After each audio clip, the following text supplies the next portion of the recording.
You reject the Trinity? Yes. You what's your belief system? You a Muslim? I would just say I'm a Unitarian. I believe that Yahweh is Yahweh and Jesus is not Yahweh. Do you believe the Bible? I believe the parts that are true. What does that even mean? What's your epistemic principle for when it's true and when it's not? When it corresponds to reality. So, that's just what the system that you assume. Well, like for instance, we know that Trinitarians added 1 John 5:7, so we can't say every single verse is true. Well, the Trinity is not based on that. The Trinity is not based on that verse anyway. What's your epistemic principle? You said the Trinitarians did this. I'm asking your epistemic principle. You said it's reality. What does that mean? So when the Bible corresponds to reality is when it's true. So like if it presents some sort of truth is when it's true. So that's a circle. Well, truth is what corresponds to reality. So and reality is when it corresponds to what you just said is what the Bible says when it's your position. So what's your epistemic principle is what I'm asking. The epistemic principle is we read what the Bible says and we analyze it. You don't accept the Bible. You said when it's according to what's true. You have a prior principle. What's the basis of the prior principle? The prior principle is logic according to reality. So we read the Bible and we ask. It means we read the Bible and we ask, what do the words mean, and do they violate the laws of logic? Well, you're going, okay, so not what's the basis for believing in the laws of logic? The basis of believing the laws of logic is that we use our mind to form abstract concepts. How does use justify it? That doesn't mean that doesn't explain its existence, how it is, where it is. Right. So reality exists, right? What is that? I don't know, what is that? So you're making all these metaphysical assertions. I don't know what those things mean. There's a lot of those apologies are just restatements. So one of your problems, Jay, is I know now it's going to personal. Okay. So are you going to answer an epistemic question or just keep going in circles? Well, okay, I won't make it personal, but I'll say this is the problem with presup. It actually has nothing to do with presup. It's an epistemic question. So So presup actually gets epistemology wrong. Oh, really? Okay. So yes, so are you a foundationalist? I would say I believe in correspondence theory of truth. That has nothing to do with foundationalism. Okay, well, could you please define foundationalism? Do you think there's self-evident maxims? Because it seems like you keep just referring to these sort of self-evident things like logic, and I'm asked for a justification. Yeah. So we have to assume certain things. Yes. Well, how do we know what the right assumptions are? You said logic. We can't. So absolute certainty. When you say no, I would define that as absolute certainty of truth. So we don't have to have absolute certainty. Okay. Well, I would say when you use the term no, we can't really know anything. Okay. How do you know? That's a contradiction right there. Yes. So we can form. How do you know that you can't know anything? You just said that you know that we can't know anything. That's a contradiction. It's a universal. Yeah. Do you know that? Do you know that you can't know anything? I would say we can form beliefs that we think are true, but they may not be true. Yeah, but you're missing the point because every time you assert something, that's a knowledge claim, and you're also saying that we can't know knowledge claims. You give up yet? We can't. Hold on. But you don't know epistemology, and you're not familiar with like the basics of circular claims. We can believe something, but we can't know it's true. There we go. So that's fideism. I believe it. But you don't know it. It might be false. You're making a universal claim that is at the same time not universal. That's a contradiction. Let me say this. I can believe a proposition, but I can't know it's true. But you're missing the point because that proposition itself is intended to be a universal claim, and you're canceling it out by the next statement. Okay, so let's go with this. Can we agree that there's a reality that exists? Again, I'm not going to grant you your dogmatic assertion any more than you would grant me in a debate my dogmatic assertion. Okay, well, are you going to grant me in a debate if I just say the Trinity just is? No, I'm not. Okay, so I'm not going to grant you. Well, my view of logic just is, and so just give me that. I get to start there. No, you don't. Okay, well, yeah, we're trying to build our epistemological foundations. For me, it starts with reality, which is an emanation of God. That's a meaningless metaphysical assertion that you've not justified. If you get to just start with that, and you get to pack all this metaphysical baggage into it, I get to do the same thing. Well, where should I start? Where should I start? What is more fundamental? You need to give me a coherent starting point. I'm saying that I can't think of anything more fundamental than reality itself. But the fact that you can't think of it doesn't make it justified in epistemology. I understand that. I'm just saying there may be something more fundamental than reality. Your position isn't justifiable. That's fine. It's justifiable as far as I can tell. Let me say that. So if you which can is not very far at all. So that's why I'm asking. In philosophy, epistemology, that means that it gets you nowhere. If you can give me something more fundamental than reality, I'll go with it. But as of this moment, I can't think of anything more fundamental. First of all, the irony of that is that in the history of philosophy, words like reality or reasoning are vastly elastic phrases that various philosophers stick all kinds of things into.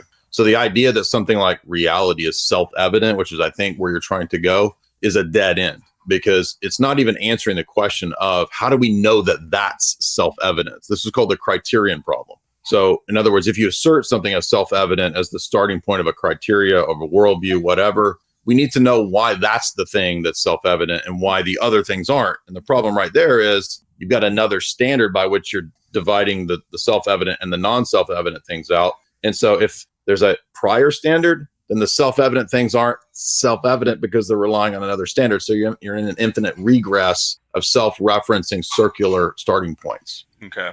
Well, what I would say is what the presuppers do is they presuppose the truth of the Bible and judge reality and judge the rest of their observations according to that.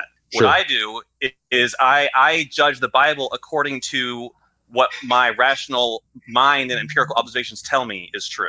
But so for which you have no basis. Okay, yeah, but if the Bible says okay, yeah, but okay, yeah, but well, here's the situation. Who has a better methodology? If the Bible says the moon is made of cheese, would we presuppose it's true, or would we go to the moon and find out if it's made of cheese or not? Yeah, but the Bible doesn't say that, so that's a false analogy. I'm just saying, well, let's say the Bible. It's not going to work because that would be like me telling you, what if reality says the moon is made of cheese? You wouldn't accept that. Let's do this, A. Let's do this. So this was enough. Do you believe that the Bible teaches the Trinity, bro? I can see how if you piece certain verses together, you would get a very skeletal framework for the Trinity. But it wouldn't be the full Trinity doctrine that has been developed through the councils and everything. How is it that there's dozens and dozens of references throughout the Old Testament? I did a 5-hour lecture series just on the Old Testament references to multiplicity in Yahweh. Problem with the idea that the Trinity is in the Old Testament is that there are literally 0 Jews who were Trinitarian. So if not true. Okay.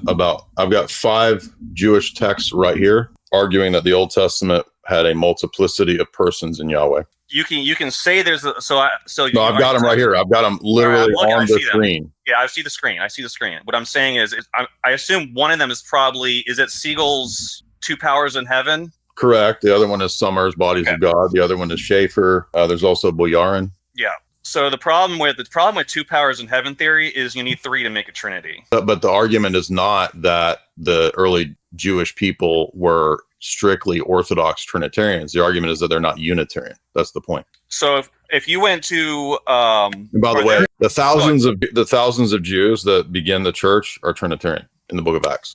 In my opinion, no, the Book of Acts is anti-Trinitarian as it gets. So you're just asserting that. I'm talking about the Jewish Christians as the basis of the church confess the deity of the person of Christ. For example, when Stephen is stoned, he's stoned because he confesses the deity of Christ. Okay, you're going to have to prove that to me. I have a question for you. This is 1 Corinthians chapter 10, verse 9 here. And it says here that we must not put Christ to the test, as some of them did and were destroyed by serpents. When did the Israelites put Christ to the test and then as a result were killed by serpents? I remember when they put Christ to the test and were killed by serpents. You know what this is? Would that be a reference to something that happened in the New Testament or the Old Testament? It's the Book of Numbers. So you're not Numbers. familiar with the Bible. No, I am.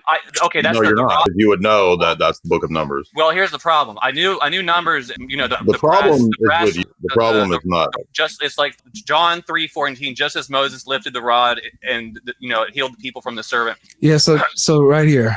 So when did they put Christ to the test and then as a result were destroyed? The problem I did not know that was a reference to Numbers. The problem I would have with that is that Christ was not. That you don't know the Bible. Well, Christ was not in the Old Testament. Well, so again, that's why I'm asking you. Since he says he is, GodLogic text right here. Yep, this is why I'm asking you. If you're saying that Christ was not in the Old Testament, what is Paul talking about when he says that as some of the Israelites put Christ to the test and as a result were killed by serpents? When did this happen? Okay, I guess that would probably be a reference. Was it Numbers 22? Numbers 21. 21? Yeah.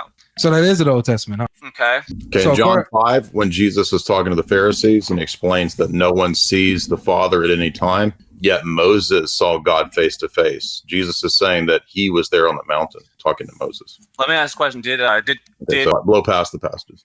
Did Jesus Christ in any of his discourses claim to be represented? He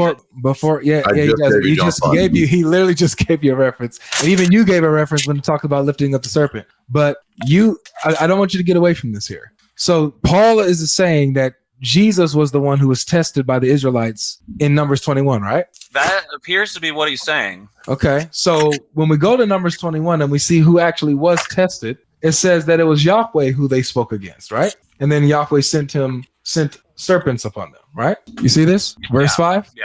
And the people spoke against God and against Moses. Why have you brought us out to Egypt to die in the wilderness? There's no food or water, yada, yada, yada. Then Yahweh sent fiery serpents among the people, and they bit the people so that many people of Israel died. So the Yahweh that Paul is saying was in the Old Testament is actually Christ who was tested, right?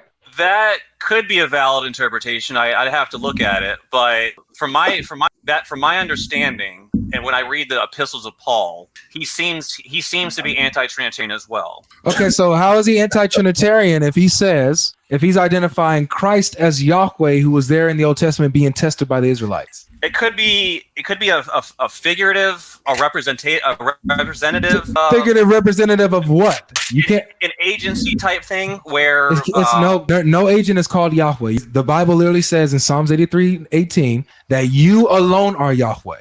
Nehemiah 9:6, you alone whose name is Yahweh. So Paul, a monotheistic Jew who's well familiar with the law and the prophets, is not going to call a creature or an agent of God Yahweh, right? Yeah, but you have to understand sometimes there are verses in the Old Testament which are applied to Christ, but that is Yahweh verses? Yahweh verses are there are Yahweh verses that are applied to Christ, which those are the ones that he rejects. I don't reject them. I don't reject those. No, I don't. You said at the beginning that the passages that do not conform with Unitarianism and with quote reality are the ones that you don't accept. That was the first thing you said when you came on here. No, I never. Well, did I?